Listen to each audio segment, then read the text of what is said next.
Break બાદ સ્વાગત। આગળ વાત કરીએ એક મહત્વના સમાચાર વિશે। મહત્વના સમાચાર મળી રહ્યા છે તેના પર નજર કરીશું। મહત્વની અપડેટ અને તણા મેળાનો આજે ચોથો દિવસ છે, અંતિમ દિવસ છે। સુરેન્દ્રનગર તરણેતરના લોકમેળાનો આજે અંતિમ દિવસ અલગ અલગ કાર્યક્રમો પણ યોજવામાં આવ્યા હતા।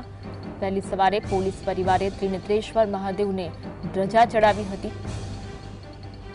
તરણેતર મેળાનો આજે છેલ્લો દિવસ છે। 2 લાખથી વધુ લોકોએ મેળાની મુલાકાત લીધી। અત્યાર સુધી 2 લાખથી વધુ લોકો મેળામાં પહોંચ્યા હતા અને મેળાની મુલાકાત લીધી હતી। પશુ સ્પર્ધા, કળા અને ભક્તિના સંગમ સાથે મેળો પૂર્ણ થયો છે।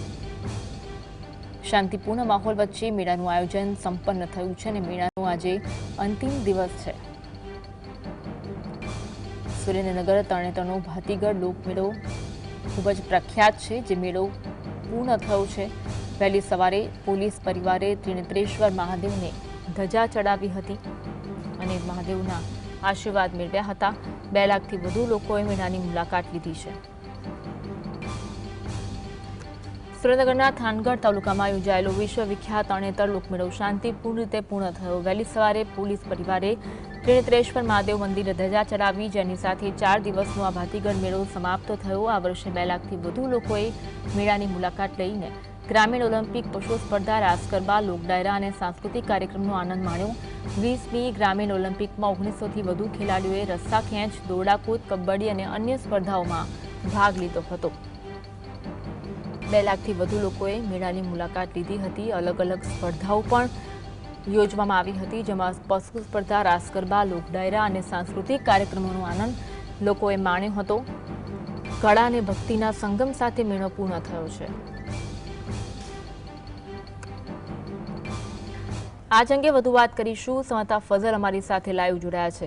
ફઝલ, તરણેતરના મેળાનો અંતિમ દિવસ છે અને 2 લાખથી વધુ લોકોએ તેમાં ભાગ લીધો હતો। કેવો માહોલ જોવા મળ્યો હતો? ખાસ કરીને સુરેન્દ્રનગર જિલ્લાનો સૌથી પૌરાણિક અને ભાતીગઢ લોકમેળો એટલે તરણેતરનો લોકમેળો દર વર્ષે ગ્રામ પંચાયત, સુરેન્દ્રનગર વહીવટી તંત્ર અને પોલીસ વિભાગ દ્વારા તરણેતરના મેળાનું આયોજન કરવામાં આવતું હોય છે। ત્યારે ચાલુ વર્ષે પણ પ્રશાસન વિભાગ અને પોલીસ અને ગ્રામ પંચાયત દ્વારા તરણેતરના મેળાનું આયોજન કરવામાં આવ્યું હતું। 4 દિવસ સુધી લોકમેળાનું આયોજનમાં 2 લાખથી વધુ લોકો દ્વારા મેળાની મજા છે તે માણવામાં આવી છે। ઉલ્લેખનીય છે કે જે મેળો છે તે આજે વહેલી સવારે પોલીસ વિભાગ દ્વારા ધજા ચડાવવામાં આવી છે। ત્રિનેશ્વર મહાદેવજીના મંદિરે ધજા ચડાવી અને મેળો છે તે પૂર્ણ જાહેર કરવામાં આવ્યો છે। હાલના તબક્કામાં જે 2600થી વધુ પોલીસ કર્મચારીઓ અને પોલીસ અધિકારીઓનો બંદોબસ્ત ગોઠવવામાં આવ્યો હતો, તે પણ છૂટો કરી દેવામાં આવ્યો છે।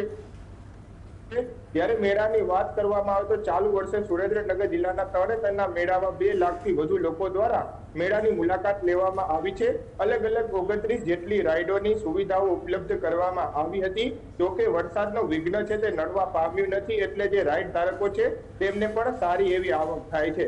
ઋષિઓથી જે પૌરાણિક પરંપરાઓ ચાલી આવી રહી છે, જે આધારે આ જે તરણેતરનો લોકમેળો યોજાય છે, ત્રિનેશ્વર મહાદેવજીના સાનિધ્યમાં લોકમેળાનું કેવડા ત્રીજથી પ્રારંભ કરી અને આજે છઠ સુધીનો આ મેળો છે તે યોજવામાં આવી રહ્યો છે। ત્યારે અલગ અલગ ધાર્મિક કાર્યક્રમો સાથે આ મેળો છે તે આજે વહેલી સવારે સંપન્ન જાહેર કરવામાં આવ્યો છે। 4 દિવસમાં 1900થી વધુ જે ખેલૈયાઓ છે તેમને અલગ અલગ રમતોમાં, જે ખાસ કરીને ગુજરાત જે રમત ઉત્સવ છે તેમાં ભાગ લીધો છે। આ ઉપરાંત પશુ સ્પર્ધા યોજવામાં આવી છે। સમગ્ર ગુજરાત રાજ્યમાંથી 500થી વધુ પશુપાલકો દ્વારા પશુ સ્પર્ધામાં ભાગ લેવામાં આવ્યો છે, જેમાં કચ્છના રમેશભાઈ નામના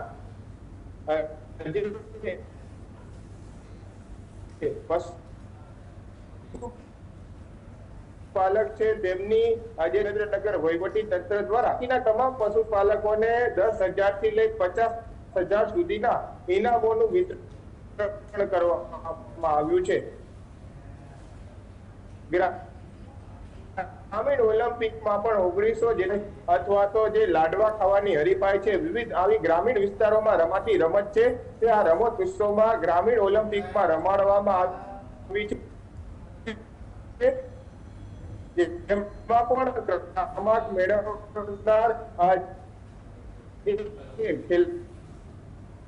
ખેલાડીઓ છે તેમને પ્રોત્સાહિત કરવામાં આવ્યા છે અને ઇનામ વિતરણના કાર્યક્રમો આજે વહેલી સવાર છે તેના દ્વારા અલગ અલગ પ્રદર્શનમાં જે સુરેન્દ્રનગર જિલ્લાનો શાંતિપૂર્ણ માહોલ વચ્ચે પૂર્ણ જાહેર કરવામાં આવ્યો છે. પોલીસ વિભાગ, પ્રશાસન વિભાગ અને ગ્રામ પંચાયત દ્વારા પણ જે મેળામાં આવતી જનતા છે તેની સુરક્ષાનો ખ્યાલ રાખવામાં આવ્યો હતો અને ખડે પગે પ્રશાસન વિભાગ અને ગ્રામ પંચાયત અને પોલીસ વિભાગ મેળામાં જે બંદોબસ્તમાં ખડે પગે હતો ત્યારે શાંતિપૂર્ણ માહોલ મહાદેવના મંદિરે જે પ્રાચમ હોય છે ત્યાં ગંગા અવતરણ થતું હોય છે ત્યારે ગંગા અવતરણ કુંડમાં પણ 24 કલાકમાં 50,000 થી વધુ લોકોએ સ્નાન કર્યા હોવાનો આંકડો છે તે પ્રશાસન વિભાગે આપ્યો છે. ગંગા કુંડમાં કોઈ પણ પ્રકારની દુર્ઘટના નથી સર્જાઈ કારણ કે જે ગંગા કુંડ આવેલો છે જે ત્રિનેશ્વર મહાદેવજીના સાનિધ્યમાં આવેલો છે ત્યાં એનડીઆરએફની ટીમો, એસડીઆરએફની ટીમો અને સ્થાનિક તરવૈયાઓની ટીમો છે તે તંત્ર દ્વારા તૈનાત કરી દેવામાં આવી હતી એટલે કોઈ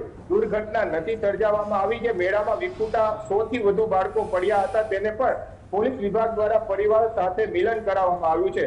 અલગ અલગ સાંસ્કૃતિક કાર્યક્રમો ભાતીગળ સંસ્કૃતિને ઉજાગર કરે અને પાંચાળ પ્રદેશની જે સંસ્કૃતિ છે તેનાથી લોકો વાકેફ થાય તેવા પ્રકારના નૃત્ય પણ યોજવામાં આવ્યા છે. અલગ અલગ કળાને પ્રોત્સાહન આપવામાં આવ્યું છે. જે કલાકારોને સ્ટેજ ન મળી શક્યા હોય અને તેની કલા વિકસે તે માટે તેમને સ્ટેજ પણ આપવામાં આવ્યા છે. તેવા અલગ અલગ 300 થી વધુ કલાકારોએ પણ અલગ અલગ સ્પર્ધામાં ભાગ લઈ અને પ્રોત્સાહિત ઇનામો જીત્યા છે.